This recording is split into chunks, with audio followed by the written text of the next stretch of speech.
Bonsoir famille, j'espère que vous allez bien. Alors, actualité du jour famille. Les arrestations de la Russie. Vraiment famille. À certains Africains qui regardent le Mali pleurer aujourd'hui, qui partagent, qui croient que c'est drôle. Oui, ce sont eux qui ont dit qu'ils ont des armes, maintenant on aura...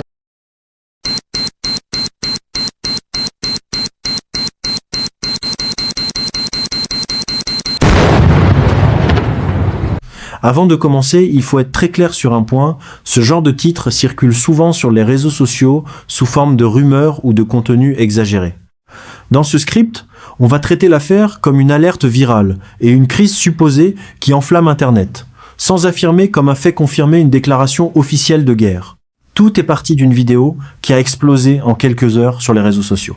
Un message choc. Le Mali aurait déclaré la guerre à la Côte d'Ivoire et la France aurait réagi immédiatement. En quelques minutes, la panique s'installe, les commentaires s'enchaînent et les internautes ne savent plus distinguer le vrai du faux. Ce type d'information, lorsqu'il apparaît sans contexte, peut déclencher une vague de peur instantanée à travers toute la région. Dans cette atmosphère déjà tendue, les regards se tournent vers deux pays voisins, Mali et Côte d'Ivoire, souvent au centre de débats géopolitiques, économiques et sécuritaires dans la sous-région. Très vite, les réseaux sociaux deviennent le terrain principal de l'embrasement. Vidéos non vérifiées, captures d'écran sorties de leur contexte et commentaires alarmistes se multiplient à une vitesse impressionnante. Dans ce chaos numérique, un autre acteur entre dans la conversation, France. Certains internautes affirment qu'une réaction officielle aurait été évoquée, d'autres parlent d'une simple interprétation de relations diplomatiques déjà complexes. Mais une chose est sûre, l'information, telle qu'elle circule, n'est accompagnée d'aucune confirmation solide à ce stade.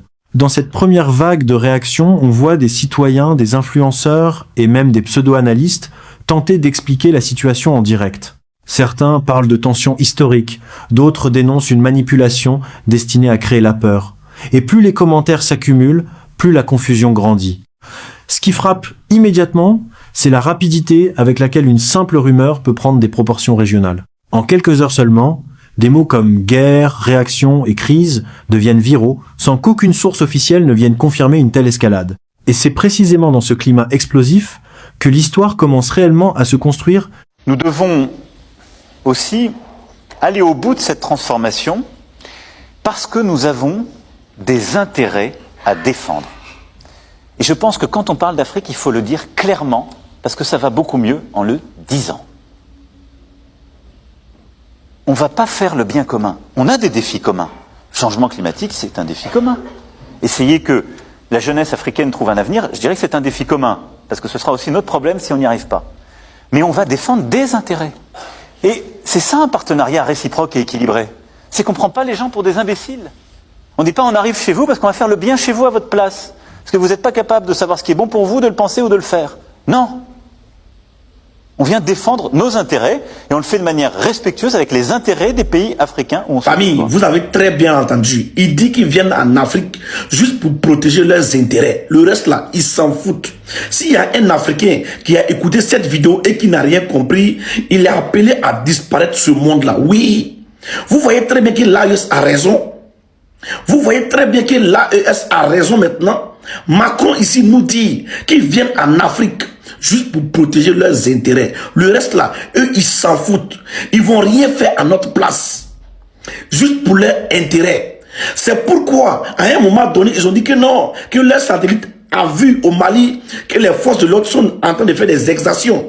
Et leur satellite n'est pas capable de repérer des groupes terror. Vous voyez comment le blanc il instrumentalise sur nos cerveaux. Est-ce que vous comprenez très très bien? Il dit ici clairement qu'ils viennent en Afrique juste pour protéger leurs intérêts. Alors, j'aimerais vous dire quelque chose. À tous les pays qui ont les bases militaires étrangères dans vos pays là, comprenez ce message-là très très bien. 4 jours après l'arrestation de 49 militaires ivoiriens par le Mali, l'affaire n'est toujours pas résolue. Plusieurs versions sont émises par-ci et là, difficile de se retrouver. 24 heures après leur arrestation le lundi, c'était au tour du Mali de donner sa version des faits, en signalant plusieurs infractions. Au regard de ces manquements et infractions commis dans le cadre du déploiement de ces 49 militaires ivoiriens, le gouvernement de la transition les considère comme des mercenaires, tels que définis par la Convention de l'OUA sur l'élimination du mercenariat en Afrique. Mardi 12 juillet, une réunion extraordinaire du Conseil national de sécurité a eu lieu sous la présidence du chef d'État ivoirien Alassane Ouattara. Il demandait alors la libération sans délai des militaires injustement arrêtés selon le Conseil. Ce mercredi, la hiérarchie militaire ivoirienne a elle aussi tenu à donner plus de détails sur la situation.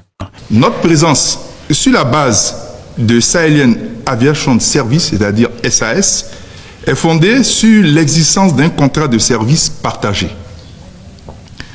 Nous profitons d'une base logistique opérée par la société SAS pour installer notre élément de soutien national aux côtés de plusieurs autres, à savoir Allemagne, Autriche, Belgique, Suède, Pakistan, etc. Il s'agit de disposer d'une base logistique. À mesure que la rumeur prend de l'ampleur, les timelines s'embrasent. Des comptes influents reprennent l'information sans vérification. Certains la reformulent, d'autres l'exagèrent encore davantage. Très vite, l'histoire n'est plus une simple publication isolée, mais un véritable phénomène viral qui traverse plusieurs pays en Afrique de l'Ouest.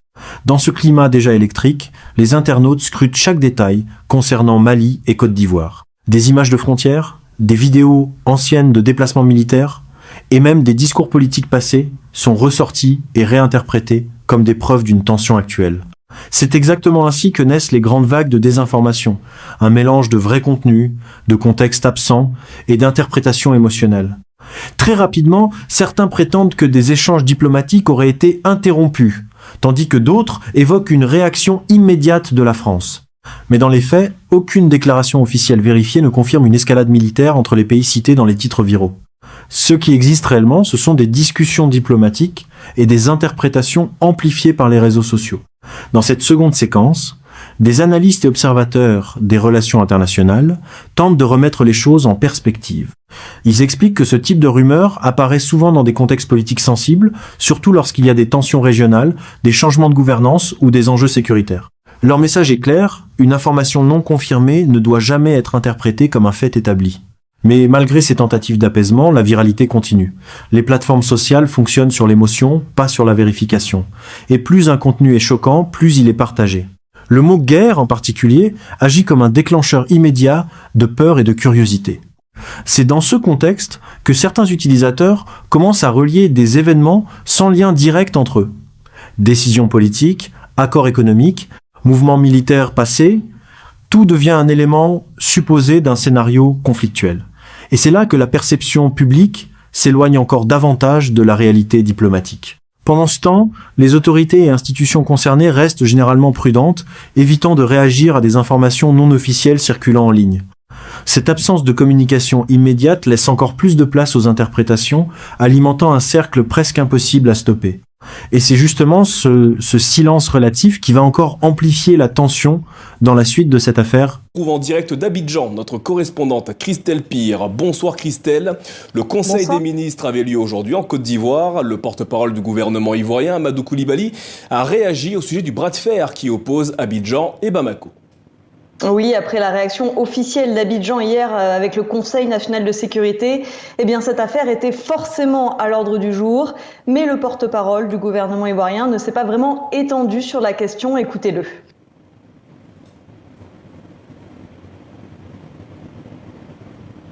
Je peux émettre un seul commentaire. Au Mali, ceux qui sont au pouvoir aujourd'hui sont des militaires, dont certains sont des forces spéciales. Ils savent comment on renverse un régime.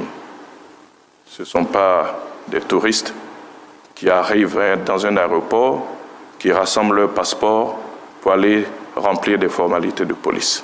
Je ne ferai pas d'autres commentaires sur cette question. Les autorités ivoiriennes assurent en tout cas que les chefs d'état-major général des armées du Mali et de la Côte d'Ivoire sont en contact. Les échanges se poursuivent, les canaux ne sont pas rompus et Abidjan espère qu'une solution apaisée sera trouvée dans des délais raisonnables. Plusieurs informations contradictoires circulent au sujet du statut des 49 militaires ivoiriens arrêtés. Ce soir, en sait-on davantage au sujet de leur présence au Mali ? Alors l'état-major ivoirien a donné des précisions cet après-midi sur ce sujet. Alors selon lui, ces soldats ivoiriens sont bien des éléments du support national, c'est-à-dire qu'ils ne sont pas des casques bleus, mais qu'ils sont en appui à la mission de l'ONU au Mali, la MINUSMA. Ils sont déployés depuis 2019 dans le cadre d'un mémorandum signé avec l'ONU et dans le cadre d'un contrat signé avec la compagnie privée SAS, la Sahel Aviation Service. Toujours selon Abidjan, ces soldats ivoiriens sont installés. Salués en héros sur le tarmac de l'aéroport d'Abidjan. Les soldats ivoiriens graciés par le Mali sont accueillis par le président Alassane Ouattara, l'épilogue d'une crise qui aura duré 7 mois entre le Mali et la Côte d'Ivoire. Merci à toutes et à tous, que Dieu bénisse la Côte d'Ivoire.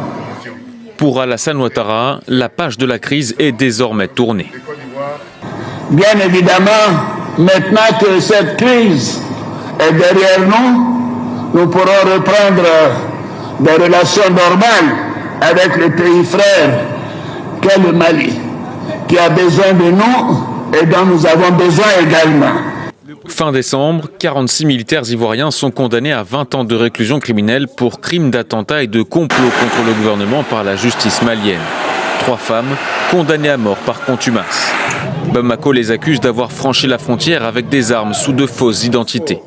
Une version contestée par Abidjan qui affirme que ces soldats étaient en mission pour l'Organisation des Nations Unies. Après des pressions de la communauté économique des États d'Afrique de l'Ouest et une... La tension monte encore d'un cran lorsque les réseaux sociaux passent d'une simple rumeur à une véritable lecture géopolitique improvisée. Des internautes commencent à analyser chaque geste, chaque déplacement officiel, chaque discours ancien, comme s'il s'agissait d'indices d'un conflit imminent.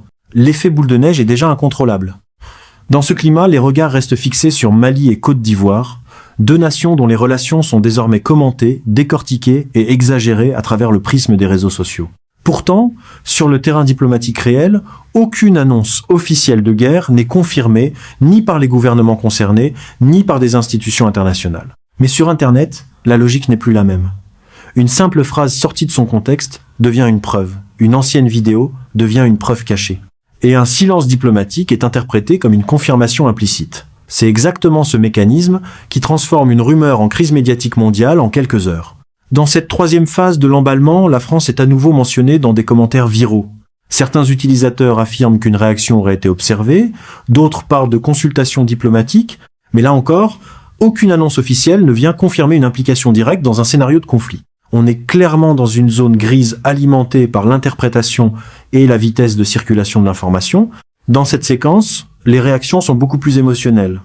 On entend des internautes choqués, des commentaires alarmistes, mais aussi des voix qui dénoncent une manipulation ou une désinformation massive. Certains créateurs de contenu appellent même à la prudence, expliquant que ce type de rumeur peut provoquer des tensions inutiles entre populations. Et c'est là que le problème devient plus profond. Ce n'est plus seulement une histoire de rumeur, mais une démonstration de la puissance des réseaux sociaux dans la construction de la perception collective. En quelques heures, une information non vérifiée peut créer un climat de peur, d'incompréhension et de suspicion entre des communautés entières. Les experts en communication rappellent souvent un point essentiel. Dans ce genre de situation, ce n'est pas seulement l'information qui circule, mais aussi les émotions qu'elle déclenche. Et ici, la peur du conflit, même hypothétique, suffit à faire réagir des millions de personnes. Petit à petit, certains utilisateurs commencent à reculer, à vérifier les sources, à remettre en question la viralité initiale. D'autres, en revanche, continuent d'alimenter le récit, convaincus qu'il existe une vérité cachée derrière les apparences. Ce contraste crée une division encore plus forte dans les discussions en ligne. Et au milieu de tout cela, les faits réels restent simples. Aucune preuve officielle d'une déclaration de guerre, aucune confirmation institutionnelle d'une escalade militaire. Mais sur Internet, la perception a déjà pris le dessus sur la réalité. C'est ce décalage entre le monde numérique et le monde réel qui va finalement définir la conclusion de cette affaire. Salués en héros sur le tarmac de l'aéroport d'Abidjan. Les soldats ivoiriens graciés par le Mali sont accueillis par le président Alassane Ouattara, l'épilogue d'une crise qui aura duré 7 mois entre le Mali et la Côte d'Ivoire. Merci à toutes et à tous. Que Dieu bénisse la Côte d'Ivoire. Pour Alassane Ouattara, la page de la crise est désormais tournée. Bien évidemment, maintenant que cette crise est derrière nous, nous pourrons reprendre des relations normales avec le pays frère qu'est le Mali, qui a besoin de nous et dont nous avons besoin également. Fin décembre, 46 militaires ivoiriens sont condamnés à 20 ans de réclusion criminelle pour crimes d'attentat et de complot contre le gouvernement par la justice malienne. 3 femmes condamnées à mort par contumace. Bamako les accuse d'avoir franchi la frontière avec des armes sous de fausses identités. Une version contestée par Abidjan qui affirme que ces soldats étaient en mission pour l'Organisation des Nations Unies. Après des pressions de la communauté économique des États d'Afrique de l'Ouest et une médiation togolaise, la junte malienne annonce finalement leur libération ce vendredi. En Côte d'Ivoire, la nouvelle est accueillie avec soulagement. Ce sont nos frères les soldats et puis on les voit revenir à leur famille, vraiment c'est un sentiment de joie. Tout le monde devrait être... À ce stade, l'affaire commence doucement à changer de nature. Ce qui ressemblait au départ à une annonce explosive est progressivement remis en question par une partie des internautes, des journalistes et des observateurs qui prennent le temps de vérifier les informations. Et plus les vérifications avancent, plus un constat devient évident. Aucune preuve solide ne confirme une déclaration de guerre entre Mali et Côte d'Ivoire. Peu à peu, les contenus les plus viraux commencent à être déconstruits. Les vidéos utilisées comme preuves sont replacées dans leur contexte initial, certaines datant de plusieurs années, d'autres issues d'exercices militaires ou d'événements totalement différents. Ce travail de vérification permet de calmer une partie de la panique, même si le mal est déjà fait sur le plan émotionnel. Dans ce climat de retour au calme progressif, la mention de la France est elle aussi réévaluée. Les supposées réactions immédiates évoquées en ligne ne reposent sur aucun communiqué officiel clair. Il s'agit davantage d'interprétations, de suppositions ou de raccourcis faits à partir de discussions diplomatiques générales. Une fois encore, la différence entre perception et réalité apparaît très nettement. Ce type d'épisode révèle surtout une chose. La vitesse à laquelle une information non vérifiée peut devenir une quasi-certitude dans l'opinion publique. En quelques heures, des milliers de personnes peuvent croire à un scénario de crise internationale simplement basé sur des publications virales, des titres sensationnalistes et des extraits sortis de leur contexte. Progressivement, certains influenceurs et créateurs de contenu commencent à faire machine arrière. Ils expliquent avoir relayé trop vite des informations non confirmées, tandis que d'autres insistent sur la nécessité de toujours vérifier avant de partager. Cette prise de conscience tardive permet d'apaiser une partie des tensions en ligne, mais elle ne suffit pas à effacer complètement l'impact initial. Ce qui reste, en revanche, c'est une question importante que beaucoup se posent désormais: comment éviter que ce type de rumeurs prenne autant d'ampleur à l'avenir? Car au-delà de cette histoire précise, c'est tout le fonctionnement des réseaux sociaux qui est remis en cause. La logique de viralité semble souvent plus forte que celle de la vérification. Dans ce type de contexte, les experts rappellent un principe simple mais essentiel. Plus une information est choquante, plus elle doit être vérifiée avant d'être crue. Pourtant, dans la réalité, c'est souvent l'inverse qui se produit. L'émotion prend le dessus sur la prudence et la vitesse sur la réflexion. Au final, cette affaire montre surtout une chose. Une rumeur peut traverser des pays, créer des tensions imaginaires et mobiliser des millions de personnes sans jamais reposer sur une base officielle solide. Et une fois que l'émotion est lancée, elle devient beaucoup plus difficile à arrêter que l'information elle-même. Pour les internautes, cet épisode restera comme un exemple frappant de la puissance, mais aussi du danger de la désinformation en ligne. Une simple vidéo, un titre mal interprété et tout un scénario géopolitique peut être construit de toutes pièces en quelques heures. Et maintenant, une question demeure ouverte. Combien de temps faudra-t-il avant que la prochaine rumeur du même type déclenche à nouveau la même vague mondiale de confusion ?